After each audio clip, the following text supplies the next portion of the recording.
India கூட்டணி கட்சியினுடைய தோழர்கள் நிர்வாகிகள் அனைவருக்கும் நான் சார்ந்திருக்கின்ற விடுதலை சிறுத்தைகள் கட்சியின் சார்பில் சார்ந்த வணக்கத்தை தெரிவித்துக் கொள்கின்றேன்.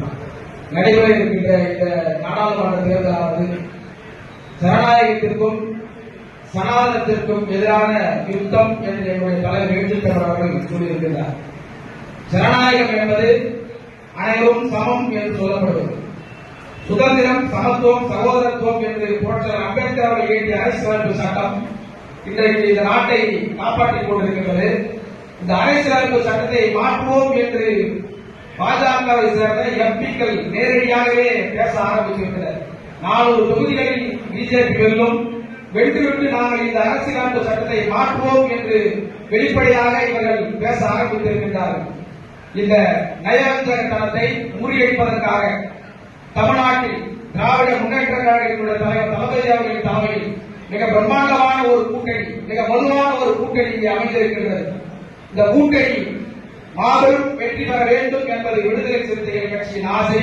அந்த ஆசையை நிறைவேற்றும் வகையில் மாண்புமிகு தளபதி அவர்கள் இந்த நல்லாட்சியில் நடைபெற்றுக் கொண்டிருக்கிற திட்டங்களை மகளிர் உரிமை தொகை மாதம் 1000 ரூபாய் பெண்களுக்கான மகளிர் உரிமை தொகை என்று பொதுமக்களிடையே வரவேற்பை பெற்றிருக்கிறது. புதுமை பெண் திட்டம், கல்லூரியில் படிக்கும் மாணவிகளுக்கு மாதம் 1000 ரூபாய் இலவச பேருந்து, சற்றேறக்குரிய 400 முறை இலவச பேருந்துகளை பெண்கள் பயன்படுத்தியிருப்பதாக புள்ளி விவரங்கள் சொல்லப்படுகின்றன.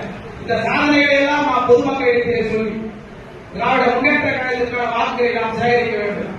அதோடு இல்லாமல் காங்கிரஸ் பேரியக்கம் அறிவித்திருக்கின்றது மகளிர் வேலைவாய்ப்பு, ஊரக வேலைவாய்ப்பு, 3 நாள் வேலை திட்டம் 400 ரூபாயாக சம்பளம் உயர்த்தி தரப்படும் என்று சொல்லியிருக்கிறார். நம்முடைய தளபதி அவர்கள் 100 நாள் வேலை திட்டத்தை 180 நாளாக உயர்த்தப்படும் என்று அறிவித்திருக்கிறார்.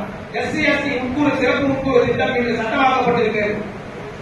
SC/STக்கான வேலை திட்டங்கள் சுணக்கம் ஏற்பட்டிருந்த நிலையில் இன்றைக்கு தளபதி அவர்களால் சட்டசபையில் சட்டமாக்கப்பட்டிருக்கிறது. இதையெல்லாம் மக்களிடையே வெகு மக்களிடையே நாம் கொண்டு செல்ல வேண்டும்.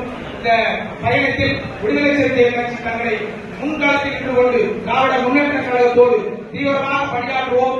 நம்முடைய மாவட்ட கழக செயலாளர் முதல் கூட்டத்தில் சொன்னது போன்று அண்ணன் செல்வம் அவர்களை காஞ்சிபுரம் நாடாளுமன்ற தொகுதியிலிருந்து 5 லட்சம் வாக்குகளுக்கு மிகாமல் வெற்றி பெற செய்வோம் என்பதை சொல்லிக்கொண்டு நல்ல வாய்ப்பு தந்த தோழர்களுக்கு நன்றி வணக்கம்.